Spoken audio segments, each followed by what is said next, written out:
welcome to our classroom. This is our radiology labs, where the students basically do all of their training for this program. My name is Crystal Bird. I am the chair for the Diagnostic Imaging Department, which includes the Radiologic Technology Program and the Diagnostic Medical Sonography Program as well, in addition to a couple of other certificates that we offer. So what we're going to do today is have the students just tell you a bit about the program from their perspective, answer all of your questions as well. Okay, so any question that you have at any time, just let us know, and then we can hopefully answer everything. Just to tell you just a little bit about the program, I'd like for the students to do the majority of the talking, but our program is an associate degree in applied science, so that means that it's a 2-year program. It starts in the fall of every year, and then it ends in the end of summer session 1 following the second year. Okay, so it's a selective admissions program, which means that you have to meet certain criteria to apply, and it's very competitive in that we accept 20 students a year, right now every year, every fall, and basically they travel as a cohort, meaning all together. They take, all of these students take all of their courses together each semester, and they have to pass each course given within the semester in order to continue to the next level. Okay, so we accept 20 students. As far as our applicants, it varies, but I'm going to say it ranges anywhere between maybe 40 and 70, somewhere around there that we get. So if any of you are interested in radiology, please make an advising appointment, and you definitely need to see Angie Reyes or myself so we can tell you how to better increase your chances of getting accepted.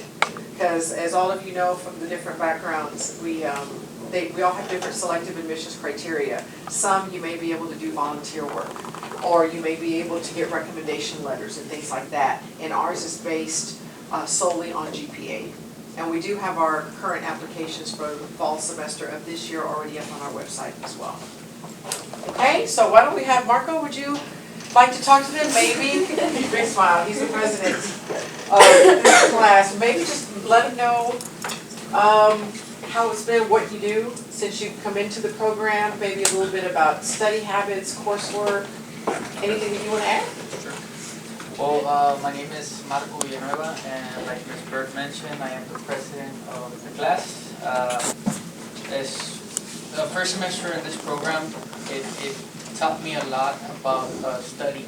Because usually people tend to read things and tend to memorize things, and it's not like that here. You have to learn the material.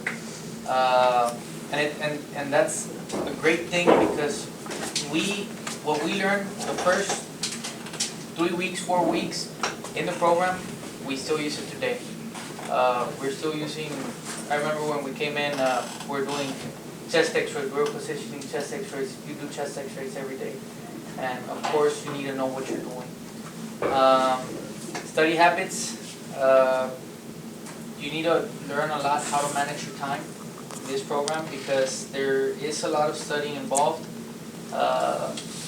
Ms. Bird and the rest of the teachers, they expect you to know the material, not only to know it your way, but know it other ways that you could do it as well. And that's basically it. I mean, it's a good program. It's super, super interesting.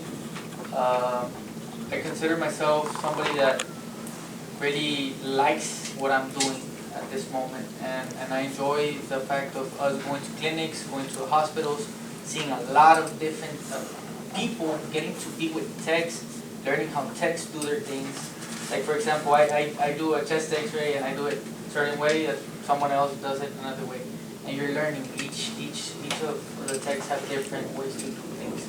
And that's something really nice. Like we get to meet a lot of people, we get to see a lot of things, we get to go to surgery. I mean, and that's one thing that I chose this program, was because it's not only x-rays that you could, okay, this is x-ray, I'm an x-ray tech and that's it. No, you're an x-ray tech, you know what, I want to learn a little bit of MRI. You could go into MRI. If you want to know about CT, you could go to CT. Ultrasound, you could go to ultrasound. Nuclear med, you could go to nuclear med. I mean, there's options of growth in this program. And that's about it. see. What else can we add in there? Can you tell them about how many hours of clinic that you do per week? Well, on our hours in clinic, we go Wednesdays from 1:30 to 6 p.m. and then we go Thursdays 8 to 6 p.m. and Fridays also 8 to 6 p.m. and some Saturdays this semester, not all, we only went like 3 Saturdays, it was 8 to 6 as well. But like I said, we have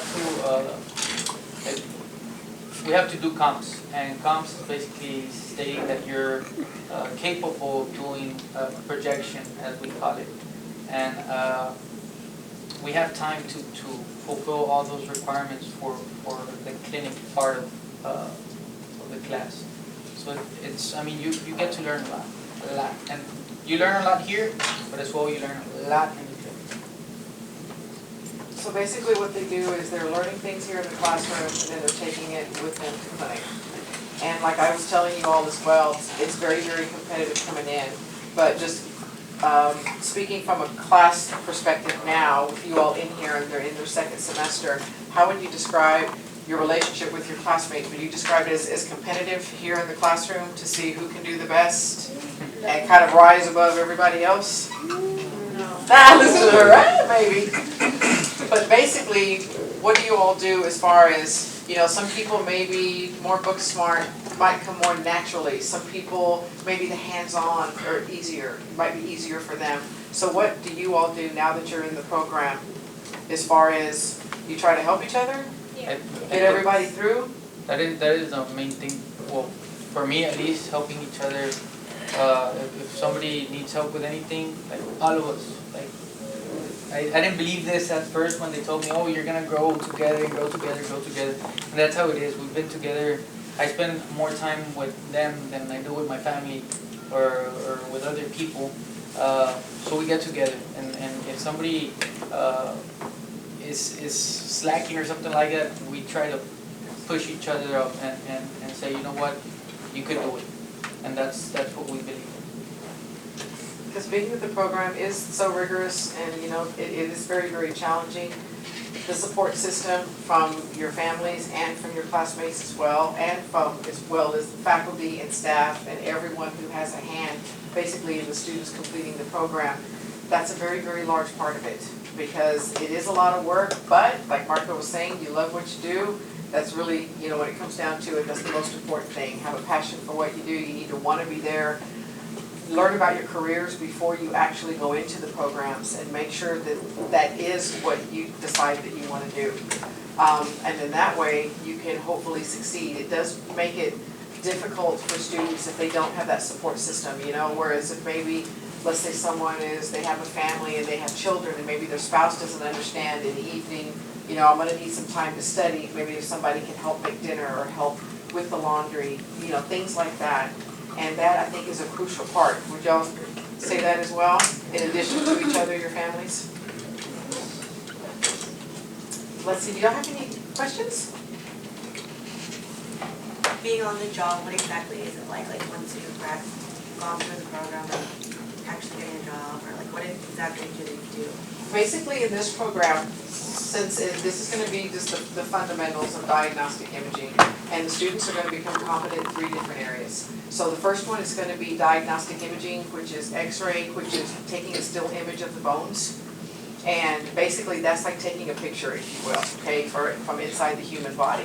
They also learn fluoroscopy. Fluoroscopy is the difference between taking a picture and taking a video of something, like Wayne is doing right now on us. So it's something that's going to be dynamic. And what you do is you give the patient something, either intravenously or maybe orally or rectally, that X-rays have a hard time going through.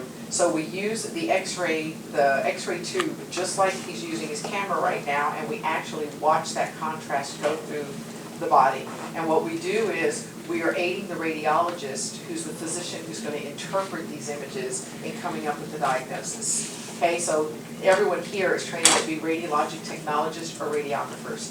Radiologists are the physicians, and that takes a little bit longer. That takes 12 years. A little bit more money, a little bit more time.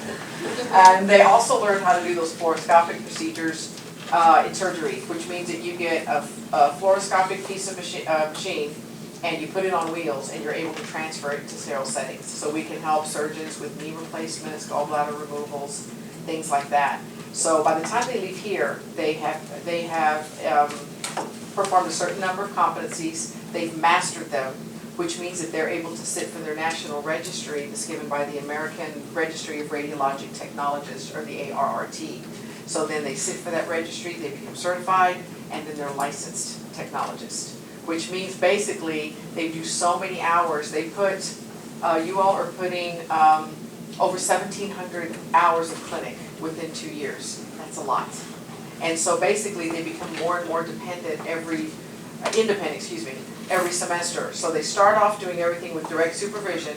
Then they do, like Marco was saying, the chest x-rays. You learn how to do a chest x-ray. They've proven themselves competent in it, so then every chest x-ray that comes in after that, they can do it with indirect supervision. They do over 50 of these exams throughout the 2 years. So basically by their second year, they're doing everything by themselves anyway. They just have help if they need it. So as soon as they graduate, they're ready to get hired. They hit the ground running. You know, there's no training wheels time after that. They've basically been through all of our local facilities here during their training, because they change hospitals and imaging centers once every semester, so they can learn all of these different skills. And then basically they get hired. And the going pay right now, I don't know if anybody's going to ask that, it varies, but it's generally about, if you work full-time with benefits, then you're going to be anywhere from like maybe $19, $20 per hour. If you work PRN, you all know what PRN is? Yeah, as needed, which means that they'll call you, it may be 20 hours, maybe 30, it may be 40, but you don't have the benefits, but you get paid quite a bit more. So that's starting at about $27 an hour. There's also, if you get hired in the special modalities that Marco was telling you about, where they're willing to cross-train you, then you get more per hour as well there. And our sonography program, which I haven't mentioned, I'm going to stick to the radiology right now, because that one you have to have at least a minimum of an associate's degree. But sonographers are making anywhere right now up to $45 an hour. And that's what we call like a post-primary certificate, which means that once you become registered in radiology, at least that's one of the starting points, one of the pathways now, then if you do additional training in ultrasound, and our program is 15 months in length, then that means that you have more credentials behind your name. The more registries you sit for, the more certifications that you obtain, then the more money that you make, because that means that you can do more than one modality within the hospital. And our employers definitely are looking for that. Are you stretching again? Yeah. Every time he stretches, I think he's raising his hand. So I look over there. Any other questions? So what are the prereqs for students to come in? We've got it online, but just to let you know, it's your anatomy physiology 1, your English composition, your 1301. You have to take the radiology, the 1309, the introduction to radiology and patient care, and then you have to have a math elective. The math elective can be of your choice, but it has to be at least 3 credits. It does have to fit the electives that we have the list in the catalog. Then, of course, you take college success. You get an A or a B. In that case, well, actually, or a C. We give points for that. The higher your grade, the more points you get. If you take medical terminology 1, because we used to have it in our degree plan and we had to remove it, you get points for that as well. And basically all of your prereqs, those 4 that I named, you have to have a minimum of a B. We don't accept C's. And then you also have to be ACT complete, and there's quite a few things that you need. That's why if any of you are interested in radiology, you need to make an appointment with the program, faculty or staff that you're interested in. Don't go to another campus and ask one of our general advisors, because they may not know each one of the programs as well as we do, because we have a lot of programs within the college. So that's why you have to actually come see us. And so that way you're not following the degree plan by yourself and trying to figure out what you need, because we can just tell you exactly what you need, so it improves your chances of getting it. Sonography is an additional year, right, after you get Sonography is, yeah, it's more like a year and 4 months. And basically we have that right now as an advanced technical certificate, or an ATC. We have the only ATC in the college, an STC right now. Basically what that means in English is that it has to be tied to a minimum of an associate's degree. You can have a bachelor's degree or a master's degree as well, but it has to be a minimum of an associate's degree, and it has to meet certain criteria. Because once you have your associate's degree, you really don't need another one. So that way we can shorten this program. We don't shorten your training or condense that in any way. It's just that means you don't have to do prereqs and things like that. You can come right into the coursework associated with that. And then you give your certificate and you sit for another national registry so that you can become certified in sonography.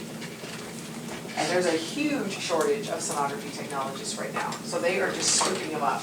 Right now in our area, most of the technologists, a lot of them are contract. And I don't know if you all have ever heard of that. There's people that get hired. Basically, it's a very, very nice position. We've kind of talked about this before. What they do is you'll sign on with one of these companies and they may employ you for 3 months, 6 months, or a year. It just varies. And they actually pay for your travel. They pay for your food. They pay for your lodging and everything else. So then you get paid these high PRN amounts, these hourly wages, and then they pay for everything else.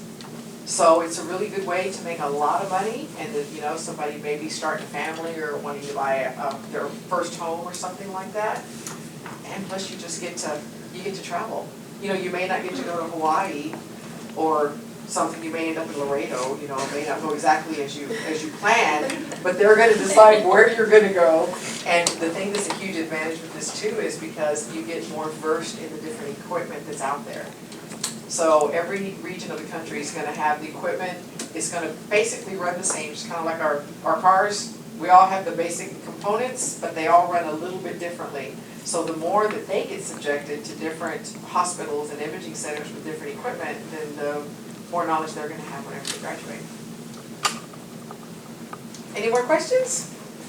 As far as sonography, it can be any associate's degree that. It has, if you have a minimum of just an associate's degree, then it has to be patient care related. Okay, In order, so like the ADN. you have to be ADN, there's others too, and if any of you are interested in that, you need to call me, okay? So if you look under the STC website, and if you just go and just type in radiology or sonography, either one, and goes to our webpage, you're going to see all of my contact information there. And it's easier for me to explain because it has to meet the qualifications of our accreditation agency. And so I have to review it on a case-by-case basis. But an associate's degree needs to be patient care related. If you have a bachelor's degree or higher, then your bachelor's does not have to be patient care related. However, it has to be related to science so that it meets our standards for the ATC. And we're starting an MRI certification program. We have a CT certification program, and we're going to start a vascular sonography, which has to do with arteries and veins and things like that. That type of ultrasound imaging, that's going to be starting in the fall of 2018. And the vascular sonographers, or Dopplers we refer to it, they make even more money than just plain old registered sonographers that are making up to $45 an hour, so they do very well. So perhaps we should all go into that program, huh? And all become vascular technologists. Anything else? Does anybody else have anything to add that you want to share about the program? I noticed that you just have 15 students here in the class. Is that what you normally accept, or? We accept 20. I may accept a few more. I may accept 22 in the fall, so that's something I'm still debating. Anytime that our students come in, if we start with 20, we want to end with 20. We're not one of those programs that tries to weed people out. And there are some other programs, not within our college, but in other colleges. I know they start out with large classes, like maybe 30 people, because then they only want to graduate 10 or 15. That is not our intention at all. But because it is rigorous, you have to keep up with everything. You have to pass all of your courses to move on to the next level. And so you have to study. You have to ask for help, not at the end of the semester, as soon as you start having difficulties. And then unfortunately, if somebody academically doesn't make it, well then, we have a bit of attrition. Sometimes we have students that have to step out because of personal reasons. Maybe it's, maybe financial or whatever the case may be, maybe difficulties with childcare, personal problems, and sometimes they may have to step out as well, so it kind of varies. So yes, we have 15. It would be nice to have 20. Another question that I have is in terms of just how much time is that has to be contributed to the program. How many of your students are working, have jobs? How many of you all are working right now? So we have 4? Just 4. The rest of you don't work? In the sonography program, because these are usually working healthcare professionals, they already have their degree, okay, in whatever field that they may have majored in. So they're working, and the sonography hours are a little bit different. The classes tend to end a little bit earlier. On some of the days, we do a few more hybrid classes, so that way somebody can possibly pull out an evening shift. So all of the technology, the individuals that we have in the sonography program do work. So radiology is a little bit different. There's usually